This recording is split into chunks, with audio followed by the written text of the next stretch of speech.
So my name is Gian Battista Chierchia. And my name is Domenico Della Rocca. We're currently working in the Heart Rhythm Management Center of Brussels, Belgium. And today we're going to talk about the PERFECT-PAF trial.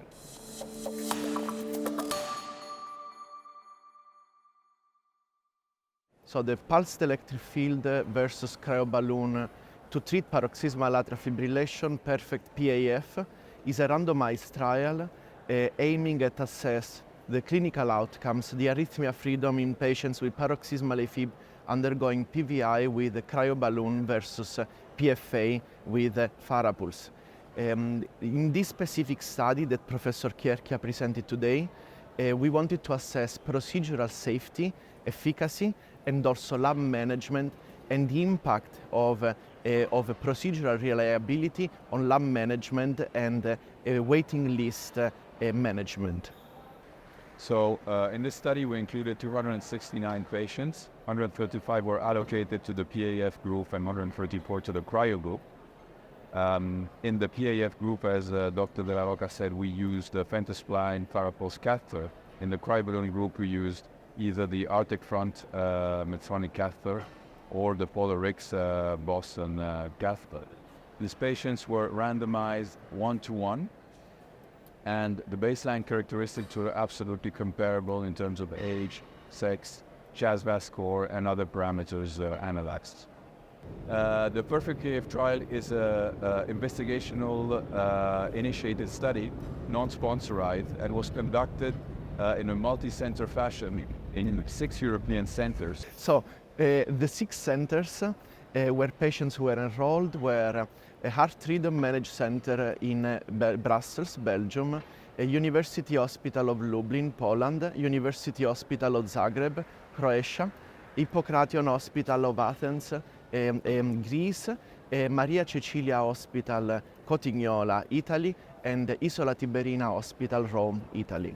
The main outcome, the main observation that we had is that, first of all, there is a very high success rate in terms of acute efficacy for both groups, and this is something that we already saw in the ADVENT trial and the other real-world registry. So the main finding of our study is that the predictability of the procedure is very high. So we are not just talking about procedural reduction, we are talking about narrowing the standard deviation of procedures. So we have a very small range of duration of the procedure, and that means that with Farapulse we have procedures that are reliable, and that makes management of the lab much easier and also waiting list potentially much shorter. Especially in a high volume center such as us, in which programming in advance is of paramount importance. So again, from a safety point of view, Farapulse proved to do better, with a reduction of 91% of adverse events. If we have to analyze specifically in both groups, major adverse events were observed in 4 patients in the cryo group versus only 1 in the Farapulse group, and this patient experienced a growing arteriovenous fistula, which is absolutely unrelated to the technology itself, but more to the culture.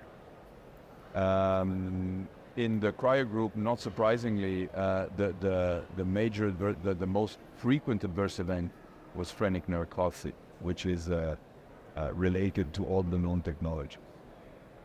So 2 key main findings for safety, as Professor Chierchia just mentioned. Procedural safety, 8.1%, including major and minor complications in the cryo group versus 0.7% in Farapulse group. And this difference is significant and is mainly led by minor complications. Major complications were 3% in the cryoballoon group and 0.7% in the Farapulse group, and this difference was not significant. Another key finding, the adverse events within the first 7 days post-ablation. We had 5% adverse events in the cryo group versus 0.7% in the Farapulse group.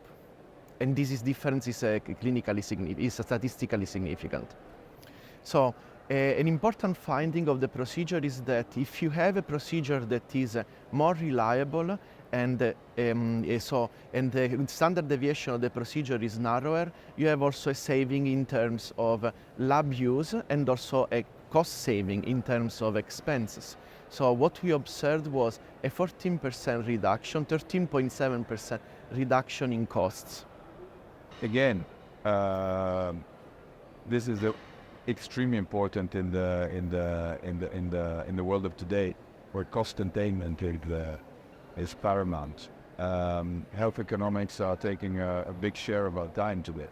So the fact of having a procedure that overall costs less, if you multiply, we found 313 euros less if you compare the per patient, per procedure, the FARAPULSE procedure with a cryo. If you multiply this by 1,000 procedures a year, it makes a huge difference.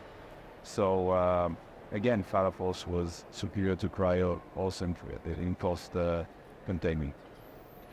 One other point that I would like to underline is that it's true that we have a cost saving, but also we still don't know the impact in the long term of being able to manage to plan more procedures, considering that the procedure is more reliable, the duration of the procedure is more reliable, is more predictable. So the predictability, I think in the long term, might be the real game changer for this procedure, for this technology, and in addition to the costs that we save per patient. From a general point of view, again, I think it's a bit summarizing of what we said until now. FARAPULSE has proven to be more reproducible, safer, for sure from a pre-procedural point of view. And even if we analyze if clinical outcome would be comparable from a recurrence point of view, the take-home message is still you're offering a safer, more reproducible, and probably more cost-effective procedure to both your patient and your institution. So independently of what long-term or short-term or whatever term follow-up we'll see, at the moment, this study proves this key finding. So another point is that, so for sure, like having a procedure that is predictable impacts how the lab is managed, how easy the patient is planned.